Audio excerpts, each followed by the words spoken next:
దయచేసి రెండు చేతులు పైకెత్తి స్తోత్రం చెప్పగలరా? రెండు చేతులు పైకెత్తి స్తోత్రం చెప్పండి. వాక్యం జరుగుతున్నప్పుడు మీరెవరూ కూడా మాట్లాడుకోకండి. ఇప్పుడైనా సరే అది నీకు అంతరాయం ఉన్నది, కానీ నీ పక్కవాడికి ఒకవేళ అంతరాయం కలిగించవచ్చు. నీతో చెప్పలేదు కదా, కనుక ఎదురుగా చక్కగా చెప్పిన వాక్యాన్ని చెవులో నీ మనసులో ఉంచుకోమని ప్రభు పేరట నేను తెలియజేస్తున్నాను. ఈ సూపరేట్ నుంచి ఆ చేస్తే బాగుంటుంది అనుకుంటున్నాను. సూపరేట్ నుంచి రెండు కలుసుకుంటే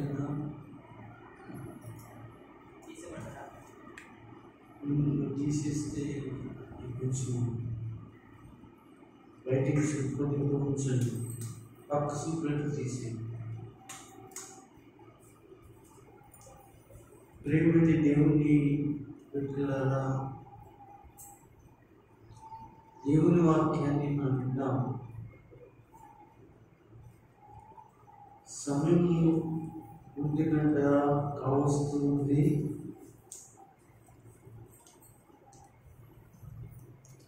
కనుక మనము కొన్ని సంగతులు దేవుని యొక్క వాక్యం నుండి నేర్చుకుందాం.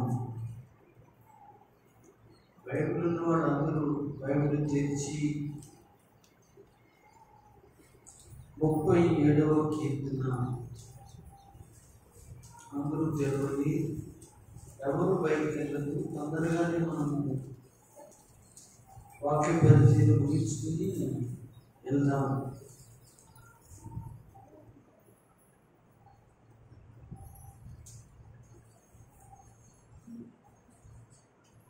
ముప్పై 37వ కీర్తన అందరూ తెరిచి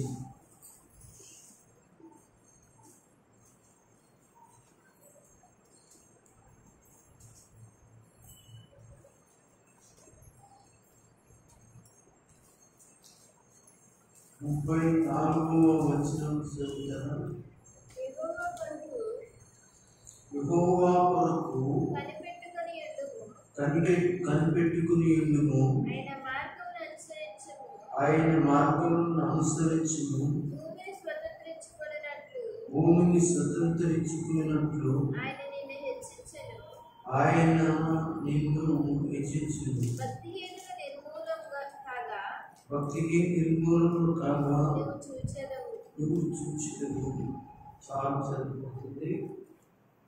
మీరు ఈ వాక్యాన్ని జాగ్రత్తగా పరిశీలన చేయండి. ఈ వాక్యాన్ని పరిశీలన చేయండి. దేవుడు మనతో మాట్లాడుతున్నది, దేవుడు మనకి చెప్తున్నది మాట. కొంచెం సౌండ్ పెడితే రిఫ్రెష్మెంట్ వచ్చేస్తుంది కదమ్మా. రిఫ్రెష్మెంట్ రాదు కదా. రిఫ్రెష్ రాకపోతే పర్వాలేదు, సరే సరిపోదు. దేవుడు ఇక్కడ ఏమంటున్నాడంటే, ఇక్కడ కూర్చున్నట్టు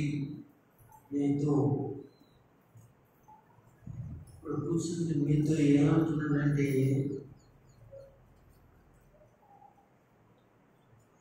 కనిపెట్టుకుని ఉండుము, లేక యెహోవా కొరకు కనిపెట్టుకుని ఉండుము. దేవుని కొరకు కనిపెట్టుకునేటువంటి వారికి దేవుడు ఆయన మార్గాలను తెలియచేస్తాడు. మీరు ఆలోచించండి. మొదటిగా ఆయన మార్గాలు మనకి తెలియాలి. ఆయన మార్గాలు ఇప్పుడు వరకు మీకు కొన్ని తెలుసు, కొన్ని తెలియదు. ఆయన మార్గాల్లో ఎన్నో సత్యాలు, ఎన్నో మర్మాలు ఉన్నాయి. అయితే దేవుని మార్గాన్ని మనం తెలుసుకోవడం మన జీవితం సరిపోదు. మన జీవితం సరిపోదు.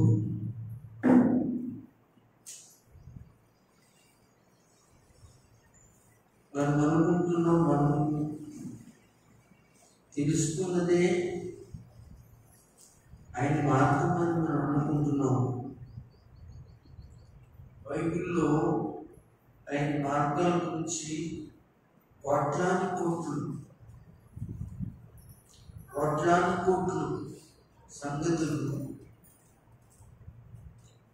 ఆయన యొక్క మార్గాల గురించి, ఆయన చిత్తాన్ని గురించి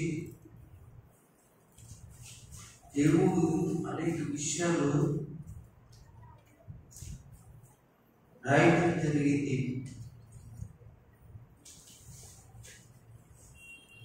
అయితే మానవుడు తెలుసుకోలేని పరిస్థితిలో తెలుసుకున్నాను అని బతికేస్తున్నాడు.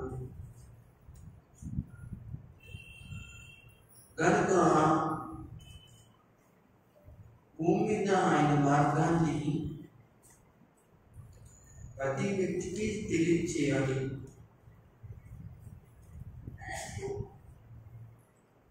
ఇక్కడ కూర్చున్నది మనకి మనం నమ్మేసుకున్నాం కదా, మనం బాప్టిజం తీసేసుకున్నాం కదా, మనం మన బిడ్డలు మన కుటుంబంలో ఉన్నవాళ్ళు దేవుని యొక్క సన్నిధిలో ఆయన గురించి తెలుసుకున్నాం కదా అని మీ మట్టికి మీరు ఏమనుకుంటున్నారంటే,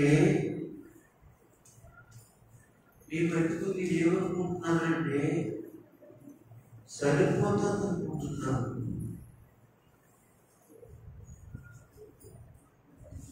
కానీ అది సరిపోదని దేవుడు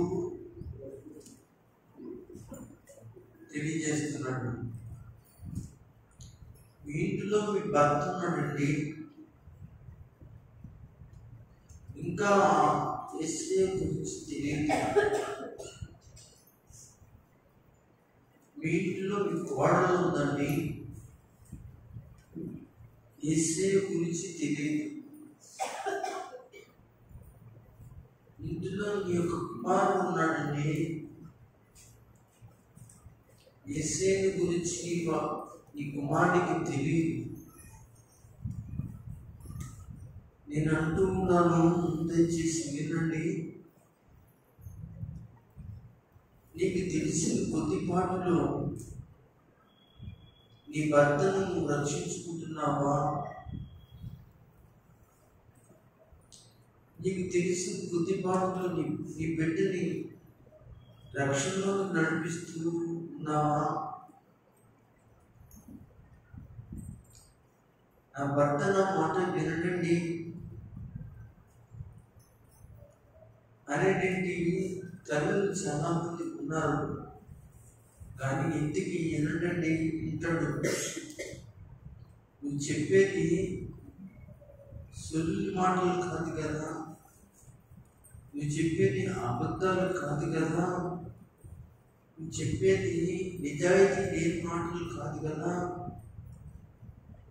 కనుక దయచేసి అది సత్యమైన మాటలు. దయచేసి అంటాను, నీ భర్తకు, నీ బిడ్డకు, నీ కోడలకు నీ సమాచారం దేవుని గురించి, మార్గం గురించి చెప్పావా? అలాగే కొంతమంది యవ్వనస్తులు వారి యొక్క ఫ్రెండ్స్ ఉంటారు, వాళ్ళ యొక్క ఫ్రెండ్స్కి యేసు ప్రభువు గురించి చెప్పారా? యెహోవా కొరకు కనిపెట్టుకున్నాము, ఆయన మార్గం అనుసరించి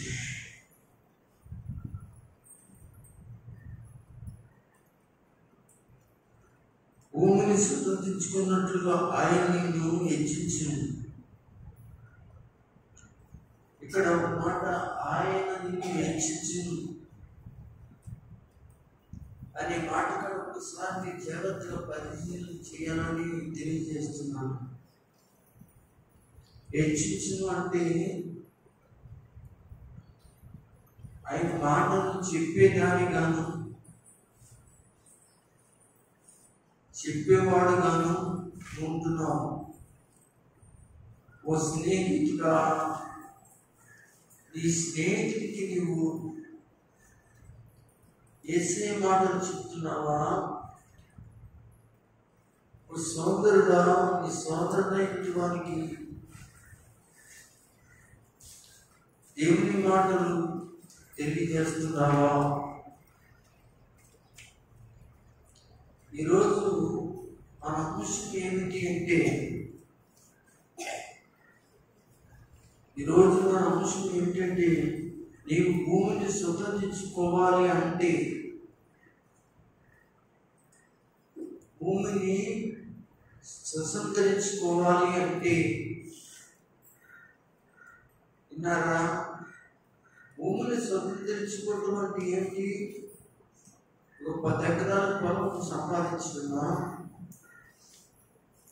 ఒక ఎకరం పొలం సంపాదించుకున్నా, 10 సెంట్లు భూమి సంపాదించుకుని ఇల్లు కట్టుకోవటమా?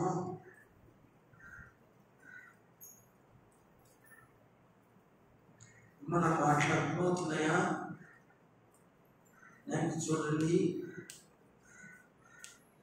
అర్థమవుతున్నాయా? కానీ నేను మనుషులు ఉండి ఇప్పుడు చెప్పట్లేదు. నేను మనుషులు లేను, పరిశుద్ధాత్ముడే నా నుంచి మాట్లాడుతున్నాను. ప్రస్తుతానికి నా తల పనిచేయట్లా, నా బాడీ పనిచేయట్లేదు, కానీ మాట్లాడేస్తున్నాను. అంటే మీరు ఆలోచించుకోండి, దేవుడు మాట్లాడుకుంటేనే ఆ మాటలు వస్తాయి. కరెక్ట్గా మాటలు వస్తున్నాయంటే నేను పలుకుతూనే కాదు, నేను ఆశ్చర్యపోతున్నాను. ఇక్కడ ఆ తలంతా కూడా చాలా బండగా ఉంది, ఆ తలంతా చాలా మత్తుగా ఉంది, ఆ కళ్ళని చాలా భారంగా ఉన్నది. ఆ పరిస్థితిలో ఎవరెవరితో మాట్లాడగలరు చెప్తారా? మా వెనకాల చెప్పండి. ఎంత ప్రయాసంతో మీరు కూర్చున్నానంటే నిజంగా మీ జీవితాన్ని మార్చేసుకోవాలి. దేవుని కొరకు మారిపోవాలి. మీరు ఫాస్ట్గా ఎంత కష్టంలో కూడా దేవుని యొక్క పరిచర్య కొరకు ఆయన ఎంత కష్టపడి వాక్యం చెప్తున్నారైనా అని ఆలోచన నీకుంటే నిజంగా సోదరుడా, పాస్టర్ గారికి నేను చేయబోతున్న ఇవ్వాలి, పరిచర్యలో పాల్పొందాలి, అందరి కాడికి వచ్చి ప్రార్థనలో మోకరించాలి, పాటలు పాడమన్న వాడిని లేచి పాటలు పాడాలి, అందరికాడే మీరు రావాలి. కానీ ఇప్పుడు నా గురించి నేను చెప్పుకో ఉంటాం తేలికైన మాట కాదండి. మీరు అనుకున్నట్లుగా నేను బాగానే ఉన్నాను అని మీరు అనుకుంటున్నారేమో. దయచేసి అలా అనుకోకండి. నా గురించి నాకే తెలుసు, నా గురించి నా భార్యకే తెలుసు, పాస్టర్ గారికి తెలుసు, బిడ్డలకే తెలుసు ఏ పరిస్థితిలో ఉన్నానో. కానీ ఆ పరిస్థితుల్లో పాస్టర్ గారు మరి ఎవరికో ఇచ్చి మాట్లాడవచ్చు కదా, ఎవరొకరు మాట్లాడతారు కదా అంటే, భూమి మీద బ్రతుకుంది ఏం సాధిస్తానని ఇక నేను భూమి మీద బ్రతుకుంది దేవుని కొరకు 2 మాటలని చెప్పాలి కదా, కొంత పరిచర్య చేయాలి కదా, ఇంకా బతికే ఉన్నాను కదా, చనిపోలేదు కదా. కానీ మాట్లాడడానికి అనుకూలంగా బాడీ లేదని అలా ఊరుకుంటే, అలా నిశ్శబ్దం ఆగిపోతే దేవుడికి సంతోషం ఉంటుందా అంటే సంతోషం ఉండదు. కనుక మనం దేవుడికి సంతోషం పెట్టాలి. మాట మీకు అర్థమయ్యాక మీకు బాగున్నా బాగోపోయినా సమస్యలున్నా కష్టాలున్నా బాధలున్నా బలహీనతలున్నా పరిస్థితులు బాగోపోయినా మీరేం చేయాలో తెలుసంటే దేవుని సంతోషపెట్టడానికి దేవుని పరిచయం ఏం చేయాలి, చేయటానికి ఒక అడుగు ముందు వేయాలి అన్నవారందరూ దేవునికి స్తుతించగలరా? అన్నవారందరూ ప్రశ్న చెప్పగలరా? మంచిదని దేవుడు మిమ్మల్ని వాడుకును గాక.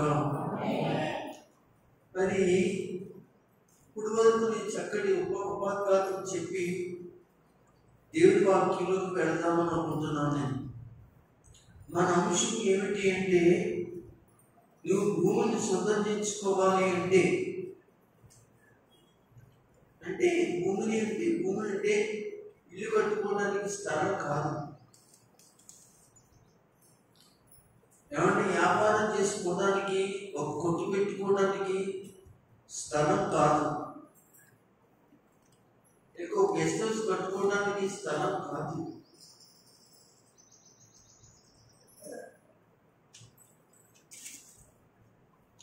భూమిని స్వతంత్రించుకోవడం అంటే దేవుని బిడ్డలారా ఆత్మలో రక్షణలో నడిపించడమే. దేవునికి స్తోత్రం. మీకు అర్థమైందా? ఆయన చూడండి చక్కగా. భూమిని స్వతంత్రించుకోవడం అంటే ఏంటో తెలుసా? ఆత్మలను రక్షించడం. భూమి మీద ఎవరున్నారు? నేనున్నాను, ఆ భాష్యం గారు ఉన్నారు, అలాగే దేవుడు నటించిన పిల్లలు ఉన్నారు. మరి ఒకసారి అలాగే మీరున్నారు, మీ భర్తలు ఉన్నారు, మీకు ఇచ్చిన పిల్లలు కూడా ఉన్నారు, మీకు స్నేహితులు ఉన్నారు, బంధువులు ఉన్నారు, అనేక మంది నీ ఈది వారు ఉన్నారు, నీ గ్రామస్తులు ఉన్నారు, నీ గ్రామంలో వారు ఉన్నారు, నీకు తెలిసిన వారు ఉన్నారు. వీళ్ళందరూ ఎవరంటే నశించిపోతున్నట్టు ఆత్మలు. దేవుని స్తోత్రం. యేసయ్య ఎందుకు వచ్చాడు అంటే నశించిపోతున్నట్టు ఆత్మలను నరకంలోకి వెళ్ళకుండా పరలోకాన్ని నడిపించడానికి ఆయన భూమి మీదకి వచ్చి సిలువలో తన ప్రాణాన్ని అర్పించి రక్తాన్ని కాచి ఆ రక్తము ద్వారా మన పాపాలన్నింటినీ ఏం చేశాడు?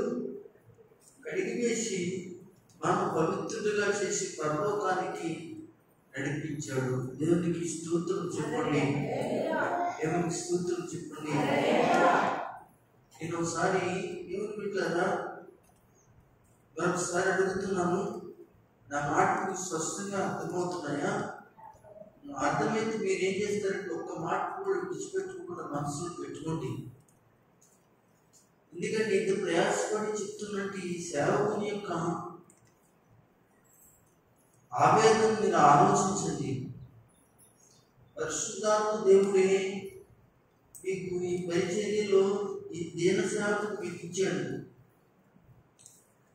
బలం లేకపోయినా, శక్తి లేకపోయినా, పరిస్థితి లేకపోయినా సంఘం నన్ను బలపరుస్తుంది. యవనస్తులు చక్కగా నన్ను అనగా తీసుకొచ్చి కూర్చోబెట్టి నా ఎత్తు మైకి పెట్టి చక్కగా వాక్యం చెప్పేయండి. మరి కృప నాకు ఇచ్చినట్లుగా అలా ఆలోచించి యవనస్తులు నాకు పరిచర్య ఈ విధంగా ఉన్నప్పుడు కూడా చేస్తున్నారు. మరి అలాగే పాటలు పాడినప్పుడు ఆడబిడ్డలు పాటలు పాడుతున్నారు అమ్మగారికి. అలాగే కొంతమంది ప్రార్థనలు చేస్తున్నారు. అందరి బట్టి మీ అందరికీ దేవుడే మీకు అందరికీ దీవులను అనుగ్రహించును గాక. దేవుడే మీకు సహాయం చేయను గాక. కానీ దేవుని పనిచేసే వారికి దేవుడే సహాయం చేస్తాడు. దేవుడు కృప చెప్తాడు. భూమిని స్వతంత్రించుకోవాలి అంటే ఆ మాటకి అర్థం ఏంటంటే భూమి మీద ఉన్నటువంటి మనుషుల గురించి మాట్లాడుతూ ఉన్నాడు, ఆత్మల గురించి మాట్లాడుతున్నాడు.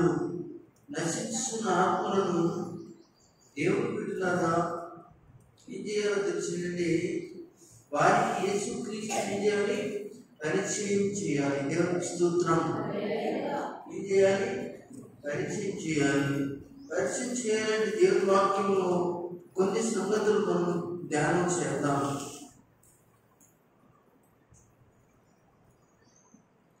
అందరూ జాగ్రత్తగా బైబిల్ తెలిసి మార్కు రాసిన సువార్త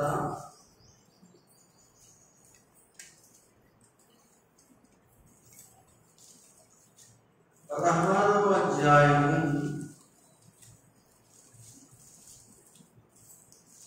15వ వచనాన్ని చదవండి. మరియు మీరు సర్వలోకములకు వెళ్ళి సర్వ సృష్టికి సువార్తను ప్రకటించుడి. దేవునికి స్తుతులు చెప్పండి. మార్కు రాసిన సువార్త 16వ అధ్యాయము 15వ వచనం. ఒకసారి మీరందరూ నా ఇంటి చూడండి. సువార్తను ప్రకటించండి. సువార్తను ప్రకటించడం అంటే యేసు ప్రభువుని ఏం చేయాలండి? తిరిగి వారికి పరిచయం చేయాలి. యేసు ప్రభువుని గురించి చెప్పాలి. మీరు గమనించండి. మీరు వెళ్ళి అని అన్నాడు. మీరు అంటే సంఘం అన్నారా? మీరు అంటే సంఘం. సంఘం వెళ్ళాలి. నీ ఇంటిలో ఉన్న వాళ్ళ దగ్గరికి వెళ్ళాలి. నీ బంధువుల దగ్గరికి వెళ్ళాలి. నీ స్నేహితుల దగ్గరికి వెళ్ళాలి. నీకు తెలిసిన వారి దగ్గరికి వెళ్ళాలి. నీకు తెలియని వారి దగ్గరికి వెళ్ళాలి. మీరు వెళ్ళాలి. ఇది దేవుడు చెప్పిన మాట. మీరు వెళ్ళి ఏం చేయాలి? సువార్త. సువార్త అంటే ఏంటి? ఆయన చూడండి. సువార్త అంటే ఏంటి? యేసు ప్రభు గురించి చెప్తూనే సువార్త అంటే. మనకి బైబిల్లో 4 సువార్తలు ఉన్నాయి. నయనేవా మన బైబిల్లో, మీ బైబిల్లో, నా బైబిల్లో, అందరి బైబిల్లో 4 సువార్తలు ఉన్నాయి. ఆ సువార్తల పేరు చెప్పగలరా గట్టిగా? అందరూ చెప్పాలి.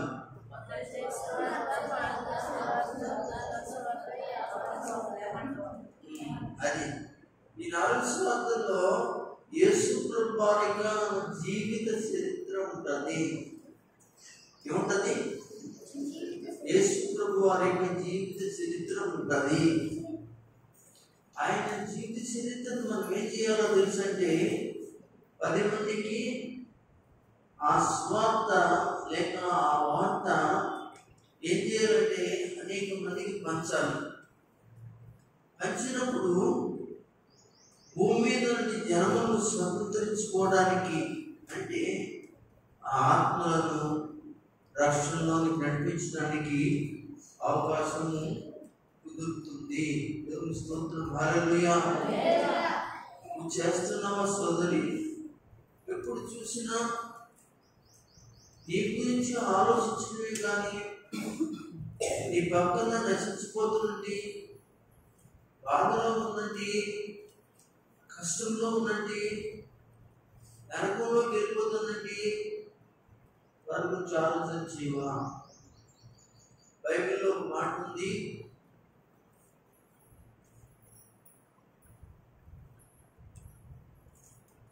బైబిల్లో ఒక మాట ఉంది. జోగు పడుతున్న వారు నిమిత్తము నీకు భారం లేదా అని ఉంది.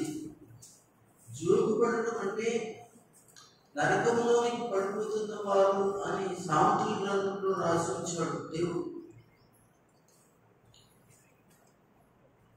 నశించిపోతున్న వారి కొరకు నీకు భారం లేదా? ఉదాహరణకు ఒక మాట మీకు నేను చెప్పాలి. మీ అందరికీ భారం ఉంది. నాకు చూడండి, భారం ఉంది. కానీ మమ్మల్ని ఏం చేయమంటారు పాస్టర్ గారు? పడి ప్రార్థన చేస్తున్నాడు కొరకు. మీకు కూడా తెలుసు కదండి పాస్టర్ గారు అని చెప్తారు. నిజమే. కానీ మొదటిగా మనమున్నాం చూసిగా, మన భక్తి వాళ్ళకి హృదయానికి అత్తుకోవాలి. మీ భక్తి ఏం చేయబడాలి? మీ భక్తి వారి హృదయానికి అత్తుకోవట్లేదు, అందుకే వారు మార్చబడట్లేదు. మీ యథార్థత వారికి వాళ్ళ హృదయాలను అత్తుకోవట్లేదు, వాళ్ళు దర్శించట్లేదు. లేకపోతే వాళ్ళు తప్పనిసరిగా యేసు గొప్పవాడని చెప్పి యేసు నమ్ముకునే అవకాశాలు ఎక్కువ మందిలో కలుగుతాయి. దయచేసి ఇక్కడి నుంచి అయినా యేసు ప్రభువుని మీరేం చేస్తారో తెలుసంటే చూపించండి. ఈ తర్వాత వాక్యాలు ఇవన్నీ కూడా నేను మీతో మాట్లాడతాను. దేవునికి మహిమ కలుగుతుందా. భూమిని సమృద్ధించుకోవాలి అంటే ఆత్మలను ఏం చేయాలి? ప్రభుత్వకి నడిపించే బాధ్యత నీకుంది. అదే కీర్తన గ్రంథంలో ఆయన మాట్లాడుతూ ఉన్నట్టు మాట అంటే సర్వలోకానికి వెళ్ళి సర్వసృష్టికి ప్రకటన చేయాలి. మొట్టమొదటిది ఎక్కడికి వెళ్ళి? సర్వలోకానికి వెళ్ళి సర్వసృష్టికి. మీరు అనొచ్చు పాస్టర్ గారు వాక్యం చాలా బాగుందండి, చాలాసార్లు చదువుతున్నామండి. మమ్మల్ని సర్వలోకానికి వెళ్ళి సర్వసృష్టికి స్వార్థ చేయమంటున్నారు. పక్కోడికి స్వార్థ చేయడానికి మాకు ఖాళీ లేదండి కదా. దయచేసి ఈ మాట ఎవరు చెప్పాడో తెలుసంటే సంఘానికి చెప్పాడు, అలాగే ఆయన శిష్యులైన వారికి చెప్పాడు.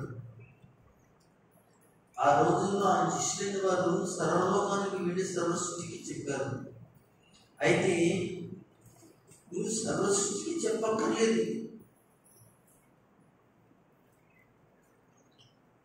నువ్వు నీ పక్కన ఉన్నండి రక్షణ లేనండి ఆంటీకి చెప్పు, అంకుల్కి చెప్పు, అన్నయ్యకి చెప్పు, తమ్ముడికి చెప్పు, చెల్లికి చెప్పు, తోబటికి చెప్పు, తండ్రికి చెప్పు. నీ పక్కన ఉన్నండి వాడికి చెప్పు. నువ్వు సర్వలోకానికి వెళ్ళక్కర్లేదు. ఆయన మార్చబడిన తర్వాత మరొకటి చెప్తాడు, ఆయన మారిన తర్వాత ఇంకొకటి చెప్తాడు, ఆయన మారిన తర్వాత ఏం చేస్తాడు ఇంకోటి చెప్తాడు. అలాగే ఏమవుతుందంటే అందరికి ఏమవుతుంది? సువార్త వ్యాపించబడుతుంది. అంటే నువ్వేం చేసినట్టు అనేక మందికి ఏం చేసావు? సర్వ సృష్టికి అనేక మంది ప్రజలకు నువ్వు సువార్త చేసిన దానిగాను వాడిగా ఉన్నామని చేస్తున్నావు. కానీ అది నువ్వు చేయలేకపోతున్నావు.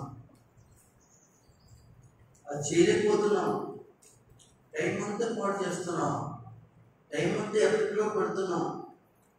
ఈ రోజున యవన బిడ్డలు సమయాన్ని, మరి ఆడపిల్లలు కానీ మగపిల్లలు కానీ ఎంతో సమయం ఉంటుంది. కానీ యేసుక్రీస్తు ప్రభువుని గురించి చెప్పి కొంతమంది స్నేహితులను అనగా పరలోకానికి సంపాదించుకోలేకపోతూ ఉన్నారు. కొంతమంది ఆడపిల్లలు తన స్నేహితురాలు నరకంలో దిగిపోతుంటే పరలోకానికి సంపాదించుకోలేకపోతున్నారు. వీళ్ళని గమనించింది. ఈరోజు పౌలు మీతో మాట్లాడుతున్న మాట ఏంటంటే సంపాదించుకుంటే అనగా మీరు అన్నదమ్ములు సంపాదించుకోండి, అక్కచెల్లెలు సంపాదించుకోండి, తోబుట్టులు సంపాదించుకోండి, తల్లిదండ్రులు సంపాదించుకొని వీళ్ళందరూ భూమి మీద నుండి ఆత్మలే. ఈ ఆత్మలన్నింటినీ కూడా మరి దేవుని యొక్క సువార్త నీ ద్వారా వెళ్ళి అనేక మందికి చెప్పాలన్నదే దేవుని యొక్క ఉద్దేశం తెలియజేస్తూ ముందుకు వెళుతున్నాను. మరొక మాట చదువుతాం. కీర్తన గ్రంథంలో తీయండి.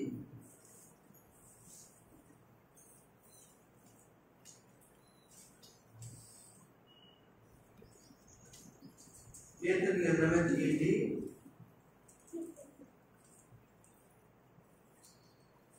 2వ కీర్తన తీయండి.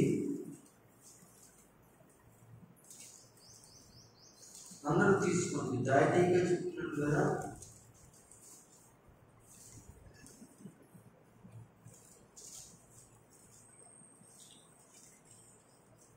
రెండో మాట ఏంటి అంటే దేవుని సన్నిధిలో బాగా ప్రార్థన చేయాలి. మొదటి మాట ఏమిటి? సర్వలోకంలోకి వెళ్ళి సర్వ సృష్టికి సువార్త ప్రకటన చేయాలని ఒక వాక్యాన్ని మీకు ఇచ్చాను. అయితే రెండోది ఏంటంటే దేవుని సన్నిధిలో భారము కలిగి ప్రార్థన చేయాలి. 2వ అధ్యాయం 8వ వచనం చదవండి. నన్ను అడుగుము, జనములను నీకు స్వాస్థ్యముగాను, భూమిని దిగంతముల వరకు సొత్తుగాను ఇచ్చెదను. చాలు ఆలోచించండి.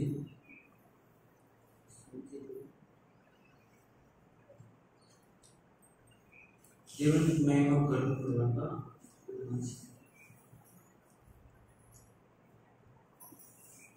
మరొకసారి చదవండి అన్నమాట.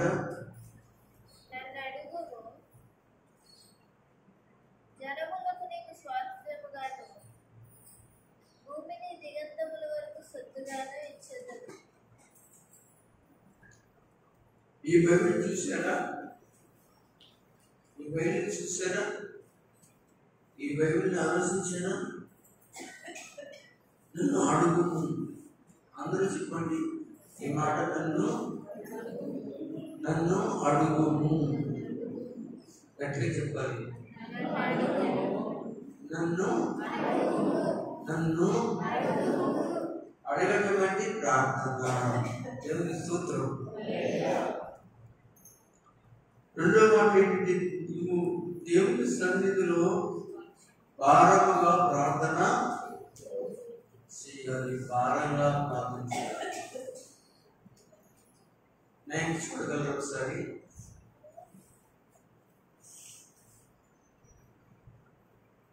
అందరూ చూడండి. రావటమే మనకి భారంగా ఉంది కదా.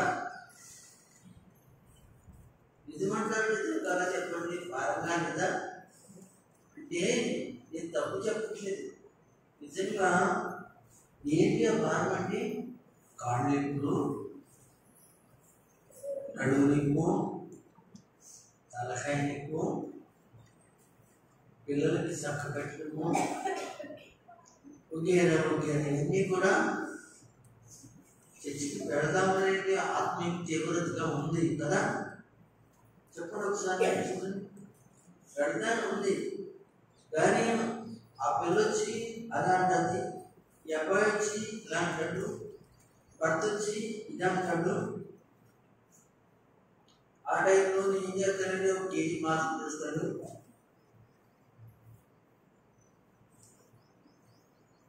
ఏమంటారు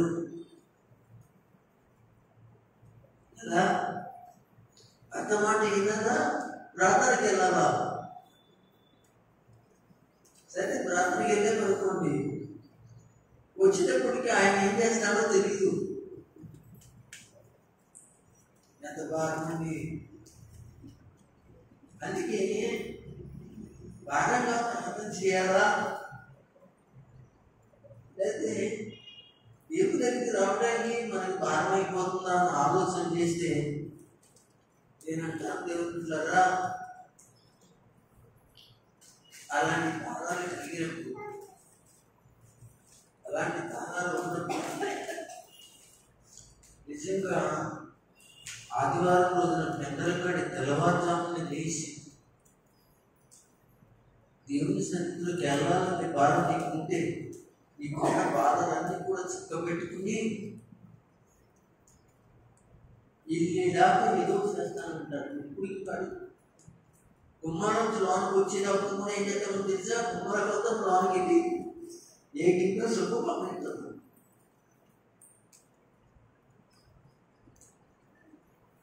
ఏమిటండి ఈ పరిస్థితి? ఆదివారం కూడా దేవునికి ఆదివారం కూడా దేవునికి మరి అంత సమయాన్ని ఇవ్వరా? ఇది ప్రేమించి నీ కొరకు ఆయన మరణించి నీ పాపాలన్నింటినీ కూడా క్షమించి వాటి మీద తల ఊపుతల చూడదు, నైన్కి చూడు. అంతేనా? ఓకే, నాకు అయిపోతుంది ఆకలి కదా, నీకు అవుతుంది ఆకలి? ఇది నీకు అవుతుందా? యేసు నామములో ఆకలి ప్రార్థన అయిన తర్వాత తింటాను అని చెప్పు. దేవుని స్తోత్రం. ఆకలితో చెప్పు, ఆకలి ఆకలి. ప్రార్థన అయ్యేదాకా నేను అన్నం తిన్నాను, అప్పుడు ఈ కడుపు చేత తెలుసా?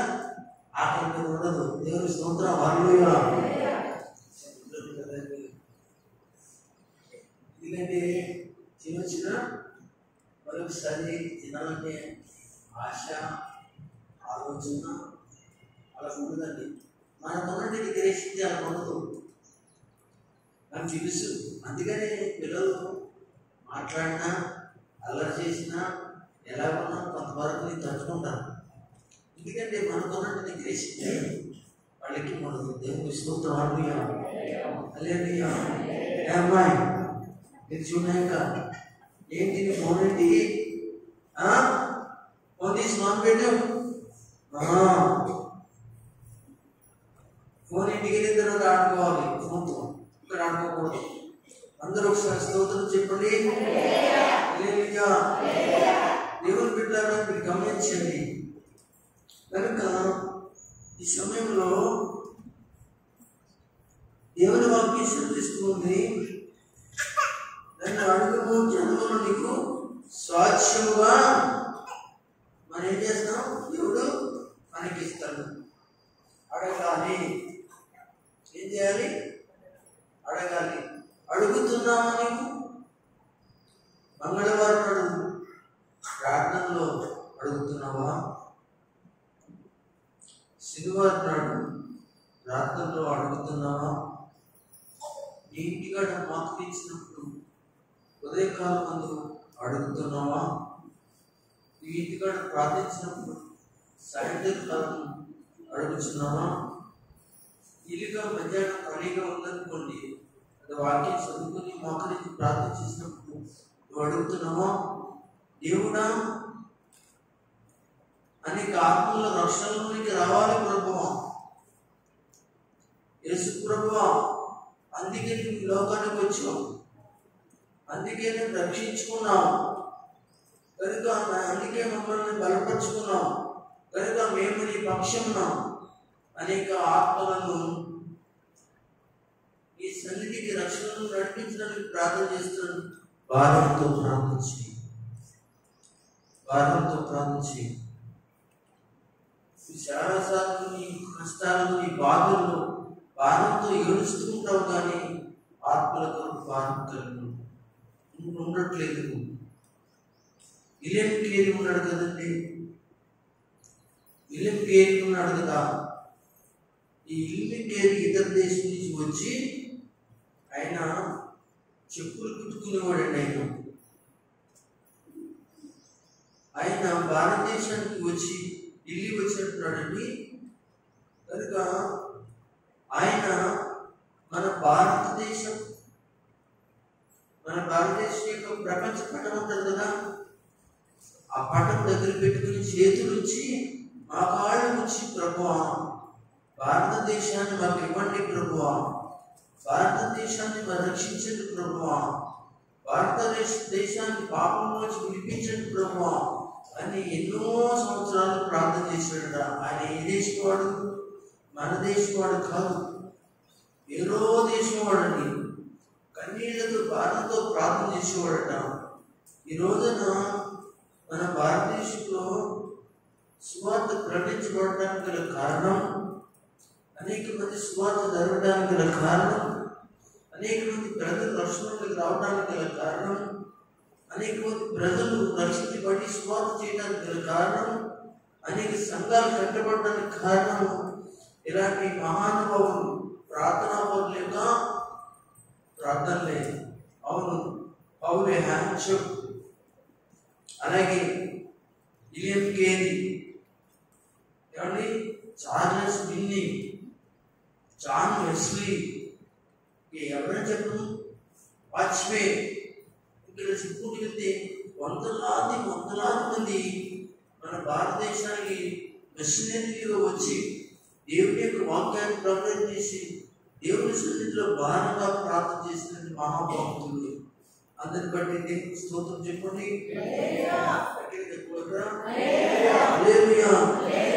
అంటున్నాడు, నన్ను అడుగుము జనములు నీకు ఏమిస్తాడన్నాడు.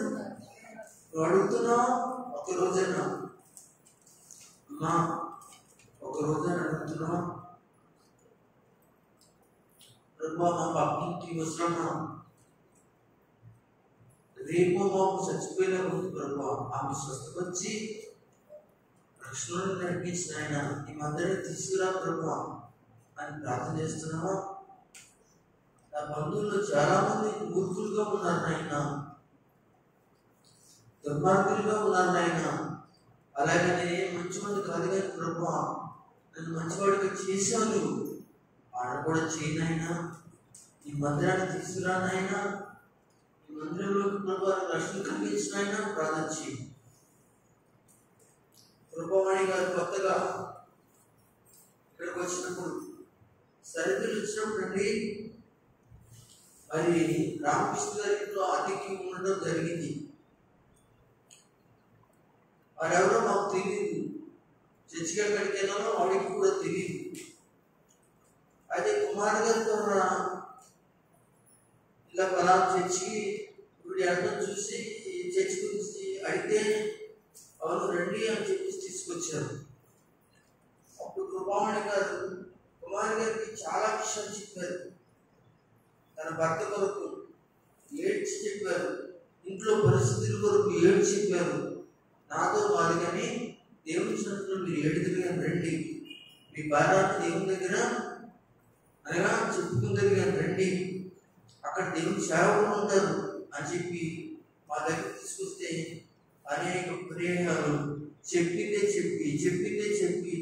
చెప్పి కానీ మీరు ఇసుకోలేదండి. అడగడాన్ని అప్పుడు అడగండి, ఇక్కడే ఉన్నారు.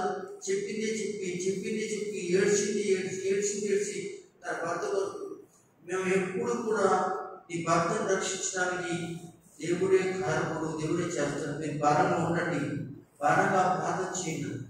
కానీ ఆమె ఆ టైంలో చాలా భారంగా ప్రార్థన చేసింది. అందరూ స్తోత్రం చెప్పండి. భారంగా ప్రార్థన చేయడం కాదండి, ఆయన మెల్లగా శనివారము ముందుగా నా దగ్గరికి తీసుకుని వచ్చింది. తర్వాత ఏమో శనివారం తీసుకురావడం ప్రారంభించింది. అలా వాక్యం వెనక ఆదివారం రావడం మొదలుపెట్టింది. ఏమంటే ఆమె ప్రార్థన చాలా భారంగా చేసేది, అలాగే సంఘంతో చేయించేది, అలాగే సేవకులతో చేయించేది. ఆయన భయంకరంగా తాగుడు, ఒక మాట చెప్పాలంటే ఆమె ఎప్పుడు కొడుతూనే ఉండేవాడు. ఆయన ఎప్పుడు కూడా కొడుతూనే ఉండేవాడు. ఇప్పుడు కనీసం కృపావాణి గారు కనీసం ఒక మాట అన్నా ఏమి అనకుండా నోరు చేతులు వేసుకుని నవ్వుకుని వెళ్ళిపోతాడండి. దేవుని స్తోత్రం చెప్పండి. హల్లెలూయా. ఎప్పుడు చిరాకు పడటం కానీ కోపడటం లేదండి. ఏదో సలహా, ఏదో నవ్వేసి చెప్పేసి ఆయన పక్కకి వెళ్ళిపోతాడు తప్ప ఏమి కూడా నేను ఎందుకు చెప్తున్నాను ఈ మాట అంటే, అడుగుము, కన్నీళ్ళతో అడుగుము. నేను అంటాను కృపావాణి గారికి అప్పుడున్న భారం ఇప్పుడు ఎందుకు లేదు అనేది నాకు బాధగా ఉంది. అంటే ఒకప్పుడున్న భారం ఇప్పుడు ఎందుకు లేదు, ఇంకా మరి కూతురు రక్షించబడాలి, అలాగే ఇల్లు పని అవ్వాలి, ఈ కార్యక్రమాలు ఎన్నో ఉన్నాయి. ఇంకా ఎన్నో ఉన్నాయి, అయిపోయినది కదా.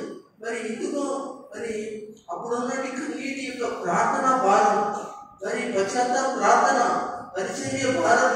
ఎంత పరిచర్య అంటే వాళ్ళిద్దరు మూడు పెళ్ళాలి రక్షణ.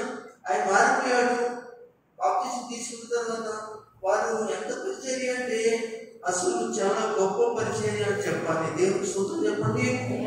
కనుక దేవుడు ఆ బిడ్డలకు దీవించును గాక. అలాగని వెనకెళ్ళని అనట్లేదు, కానీ జ్ఞాపకం చేస్తున్నాను. దేవుడికి స్తోత్రం. వాళ్ళు ఎన్నుకోలేదు, వాళ్ళ మనసులో ఉంది. ఎందుకంటే చేసే ప్రార్థన విషయంలో, పరిచర్య విషయంలో, ఆయన దేవుడి కార్యక్రమాల విషయంలో, సేవకుతో ఉండే విషయంలో, లేకపోతే సంఘంలో అందరితో కలిసి అన్ని విధాలుగా అన్ని ఏర్పాట్లు చేసేది వారి మనసులో ఉంది. దేవుని స్తోత్రం చెప్పండి. హల్లెలూయా, హల్లెలూయా. కాబట్టి అవును, అది మర్చిపోలేదు. వాళ్ళు దూరంగా పనికి వెళ్ళిపోయినా కానీ ఎన్ని ఫోన్లు చేస్తారో తెలుసా? అంటే ఎలా ఉన్నారు సంఘం, ఎలా ఉన్నారు పాస్టర్ గారు అని చెప్పేసి ఫోన్ చేస్తూ ఉంటారు. దేవుని స్తోత్రం చెప్పండి. నేను అంటున్నాను, మీరు ఉండట్లేదు అనట్లేదు, మీరు కూడా అదే భారం కలిగి ఉండాలి. అలా భారం కలిగి ప్రతి శనివారం వస్తారా?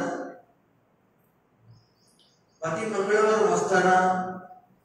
వస్తే దేవుడు జన్మ నీకు ఇస్తాడు, ఆత్మ నీకు ఇస్తాడు, అనేక ఆత్మను దేవుడు నేను నడిపిస్తాడు. ఈ భారం అశ్వాదే కదా అని మీరు అనుకోవద్దు. దయచేసి సంఘములోకి అనేక మంది జనాన్ని నడిపించడం అనేది రావాల్సింది ఒక పాస్టర్ గారిది కాదు. కృపామణి గారిది ఉంది, గోగులమ్మ గారిది ఉంది, అనగా దయావతి గారిది ఉంది, జయమ్మ గారిది ఉంది, మరి జగ్గుది ఉంది. జగ్గు కూడా మరి ఎవరికి చాలా చక్కగా మరి మంగళవారం శనివారాలు వచ్చేది. ఈ మధ్యన మంగళవారాలు శనివారాలు అనగా ఎందుకంటే నా మధ్యన ఒంట్లో బాగోలేదండి, దేవుడు స్వస్థపరిచాడు, సుఖ తగ్గించాడని చెప్పింది, అందుకని మానేసి ఉంటుంది. మరి దేవుడు ఒక్కసారి గట్టిగా కొట్టాడనుకోండి, షుగర్ ఏమవుతుంది? కొంచెం మన అలాగే నాకు ఏమైందో తెలుసా, తగ్గింది అనుకున్నాను. ఒకసారి దేవుడు పుట్టాడు, ఏమైపోయిందంటే దగ్గర కూడా వెళ్ళిపోయింది.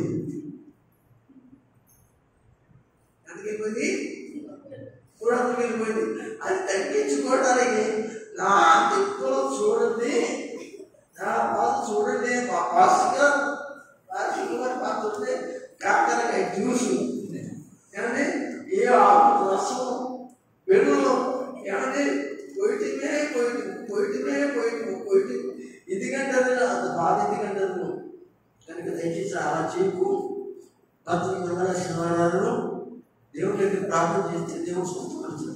నిజంగా స్వస్థపరిచాడు. ఏడ్చింది మా దగ్గరికి వచ్చి, పాస్టర్ గారండి ఇలా స్కోర్ చేసిందండి, ఎలాగంటే నన్ను చూసేవాడు ఎవరుంటాడండి, కనుక మా ఆయన సరిగ్గా పట్టించుకోవట్లేదు, చేయట్లేదు అని ఏడ్చింది. అప్పుడు పాస్టర్ దగ్గర తీసుకెళ్ళకే నువ్వు ఎందుకంటే ఏమైనా పెంచుకున్నాను కదండి, దగ్గర తీసుకెళ్ళకే ప్రార్థన చేద్దాం సిద్ధం అని దేవుని సన్నిధిలో ప్రార్థన ప్రార్థన చేయాలి బలంగా చేసింది. పాస్టర్ గారు కూడా ప్రార్థన చేశారు. ఈ విషయంలో జగ్గు విషయంలో ప్రార్థన చేశారు. దేవుడు నార్మల్ తీసుకొచ్చాడు. దేవుని స్తోత్రం. ఆ నార్మల్ నుంచి మళ్ళీ అది పెరగకూడదంటే దేవుల్లో వెనకబడకుండా ఉండాలనేది నేను నా సలహా. దేవుని స్తోత్రం. నేను సలహా ఇచ్చి దేవుడి దగ్గర నడిపించుకోండి తప్ప మీ భారాన్ని నేను చేయలేను. అలాగే మీ ప్రతి కుటుంబాల విషయంలో కూడా నేను చెప్పేది ఏంటంటే మీరు అలాగే దేవుని సన్నిధిలో జాగ్రత్తగా మీరు వేసుకోవాలి.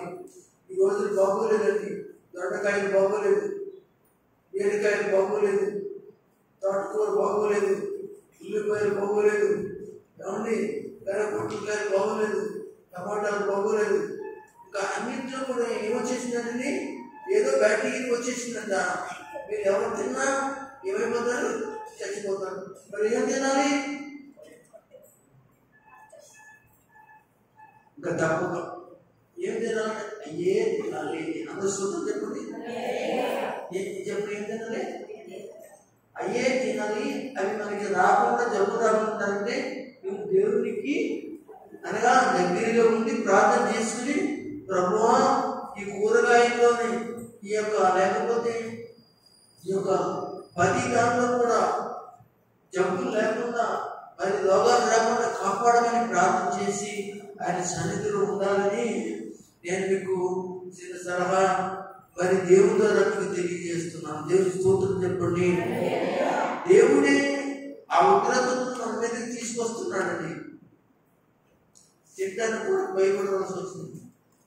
అంటే దేవుడు ఆ ఉగ్రతను తీసుకొస్తాడు. ఎందుకని నీలో ప్రార్థన లేదు.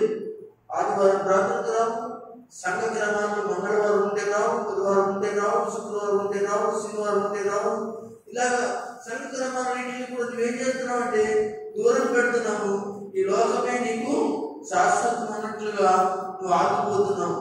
కనుక దేవుని సన్నిధిని దేవుడు నీకు ప్రారంభించి ఆయుషిచ్చి ఊపిరిచ్చి నేను బ్రతికించిన దేవుని కృపలో ఆయన సన్నిధిలో ప్రార్థన చేయలేకపోతున్న సోదరి సోదరులను దయచేసి ఈ సమయంలో అంటున్నాడు, దేవుని సన్నిధిలో భారము కలిగి ప్రార్థన చేయడానికి ఇష్టపడుతున్నావా?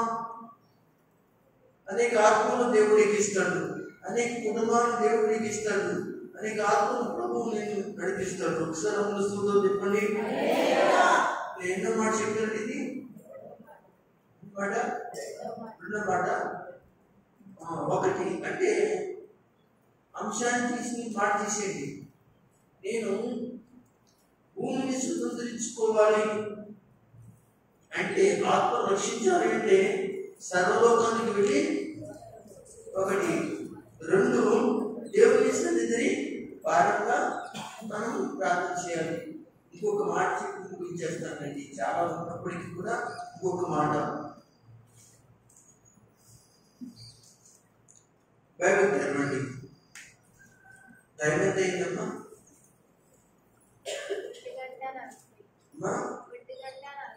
ముగించాను. కొరింథీయులకు రాసిన పత్రిక 1వ పత్రిక తీయండి.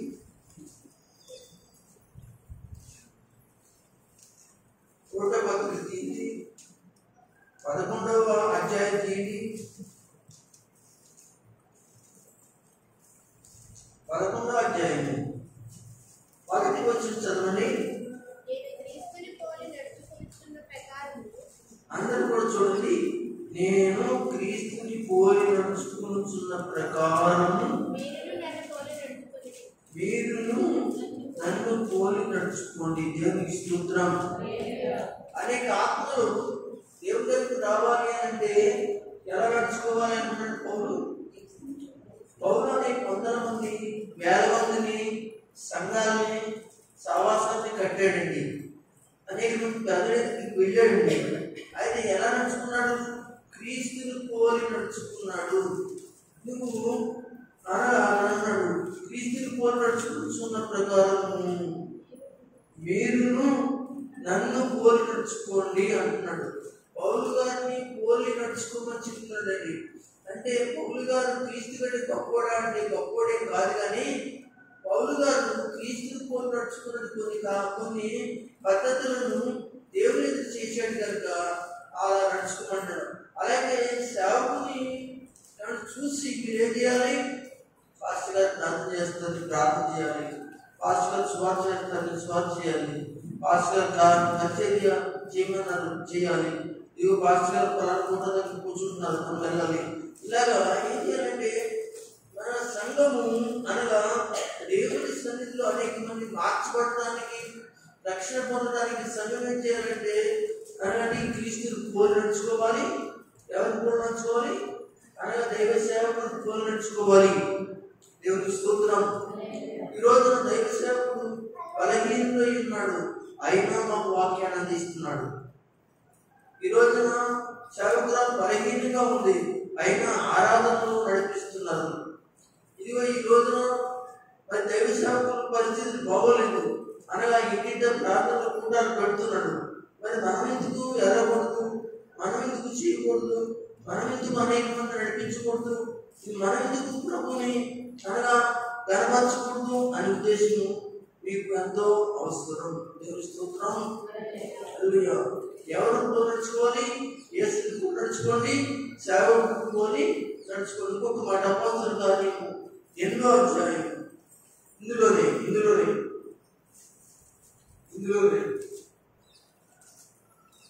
డిమాండ్లోకేనండి. 8వ అధ్యాయం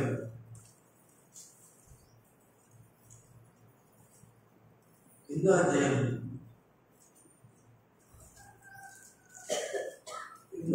చూడండి.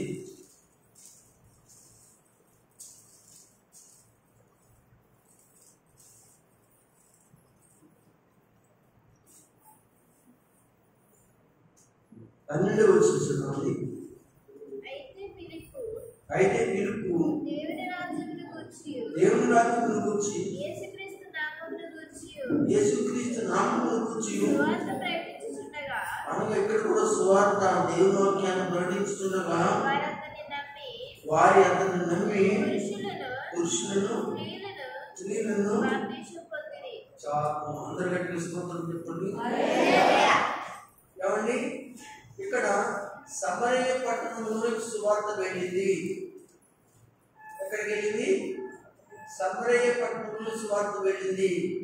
ఇది యేసు ప్రభువు వారి యొక్క శిష్యుల్లో ఒకడైనటువంటి ఫిలిప్పు అనేటువంటి వాడు అక్కడికి సువార్త తీసుకెళ్ళాడు. అంతకుముందే సువార్తకు వెళ్ళింది. మీరు వినండి, ఏ కాలంలో? యేసు ప్రభు కాలంలో యేసు ప్రభు ఏం చేశాడు? సమరయ పట్టణం వెళ్ళాడు కదా, వెళ్ళాడు.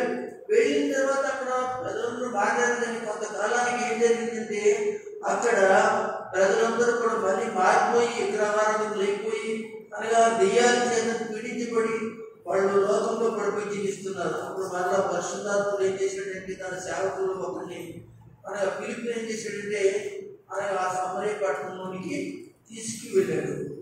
అయితే అక్కడ తీసుకువెళ్తే ఫిలిప్పు కంటే ముందు ఒకడు ఉన్నాడండి అక్కడ ఆ పట్టణంలో. చెప్తున్నాను కదా, ఆ పట్టణం అంతా కూడా చాలా దుర్మార్గంగా తయారైంది. మనం యేసు ప్రభు సువార్త చేసి వచ్చిన తర్వాత చాలా మంది మారిన తర్వాత మరి ఆ పట్టణం మళ్ళీ ఏవైపోయింది, పడిపోయింది.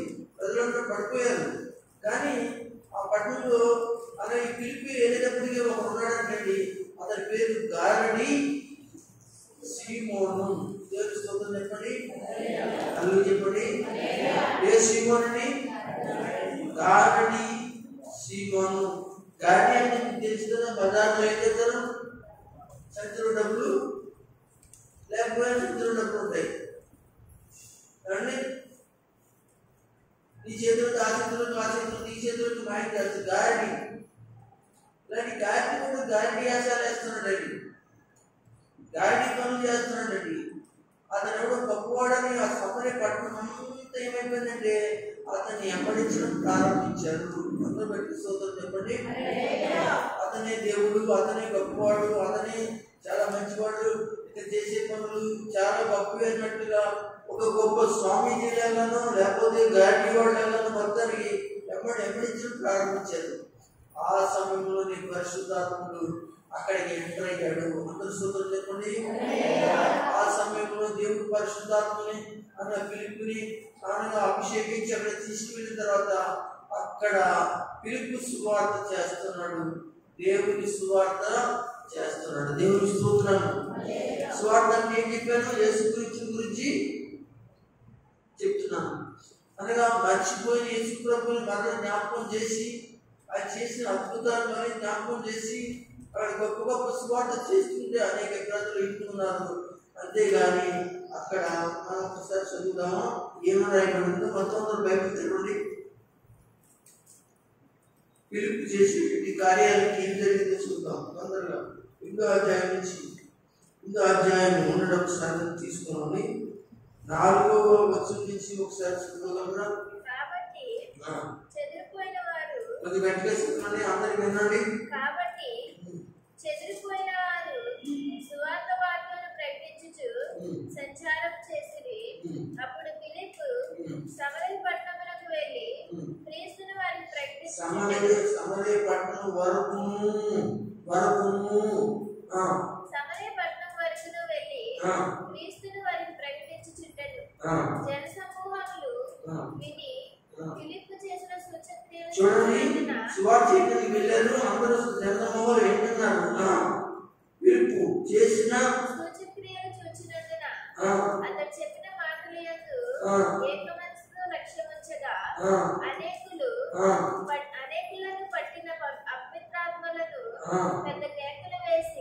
వారిని వదిలిపోయిను. పక్షవాయువు గలవాళ్ళు, కుంటివాళ్ళు అనేకులు స్వస్థత పొందింది. అందుకు ఆ పట్టణంలో ఏం జరిగింది? మీకులా సంతోషము కలిగింది. అందరూ స్తోత్రం చెప్పండి. చూసారా, దైవ సేవకుడు వెళ్ళిందంటే ఆ పట్టణంలో కార్యాలు జరిగినాయి, స్వస్థతలు జరిగినాయి, కుష్ఠరోగులు, దెయ్యాలు, వ్యాధులు, బాధలు పొందున్నాయి అండి. ఇలా జరుగుతుండగా 9వ వచనంలో ఏమైపడింది? సీమోనును ఒక మనుషుడు లోగడ పట్టణములో గారిడి చేయించు తానెవడో ఆ యొక్క గొప్పవాడని చెప్పుకొనుచు సమరయ జనులను విభ్రాంతిపరచుచుండెను. కొద్దివాడు మొదలుకొని గొప్పవాని మట్టుకు అందరూ దేవుని మహాశక్తి అనబడిన వాడు ఇతడే అని చెప్పుకొనుచు అతని లక్ష్య పెట్టిరి. చాలు, సరిపోతుంది. సరేండి, ఈ గాయని సింహం చూసాం. ఇతని దేవుడు గొప్పగా ఏం చేస్తున్నారంటే ఇతను వెంబడించడం చెప్తున్నారు. అందులోకి దైవ శక్తి అక్కడికి వెళ్ళింది. అలాగే దైవజనుడు వెళ్ళాడు, అక్కడ అద్భుత కార్యాలు చేయగలను. ఏమైపోయింది? దురాత్మ శక్తులు పటాపంచలైపోయి ఏమైందంటే సమరయ పట్టణస్థులు తిరిగి స్వార్థకి వినడము, రక్షణ పొందడం, మారు మనసు పొందడం జరుగుతుంది. దేవుని స్తోత్రం చెప్తుంది. హల్లెలూయా, హల్లెలూయా. క్రీస్తుని పోలి నడుచుకున్న వారి ఎవరైతే ఉంటారో ఏమండి, వారిలో దైవ శక్తి ఉంటుంది. వారు ప్రకటించినప్పుడు ఏం జరుగుతుందనే ఆత్మలో ఉంటుంది. అందుకే పరివచనంలో ఫిలిప్పు కూడా ఎవరు పోలి నడుచుకున్నారో సంగతి. అయితే ఫిలిప్పు దేవుని రాజ్యమును గూర్చి యేసుక్రీస్తు నామమును గూర్చి సువార్త ప్రకటించుచుండగా వారు అతన్ని నమ్మి అంటే నమ్మడం అంటే దేవుని బిడ్డలను గమనించండి. క్రీస్తుని పోలి నడుచుకుంటున్నాడు కనుక, క్రీస్తు వలె ఉన్నాడు కనుక, క్రీస్తు వలె మాటలు ఉన్నాయి కనుక ఆ యొక్క మాటను నమ్మి అనేక మంది మార్చబడ్డారండి. అనేక మంది బాప్టిజాలు తీసుకున్నారండి. అనేక మంది పరిశుద్ధాత్మను కూడా అక్కడ పొంది ఉన్నారు. దేవుని స్తోత్రం. కనుక నీవు భూమిని శుద్ధీకరించుకొని మరి కొనాలంటే, లేక నీ పక్క వారు, నీటి వారు, నీ గ్రామస్తులు మార్చబడాలి అంటే, అనేక ఆత్మ రక్షణ పొందాలంటే దేవుని బిడ్డలారా దేవుని వాక్యం చెప్పినట్లుగా ఇదిగో 37వ కీర్తన 40-30 వచనంలో రాయబడినట్లుగానే ఒక్కసారి మాట చదువుకొని మనం ముగించుకుందాం.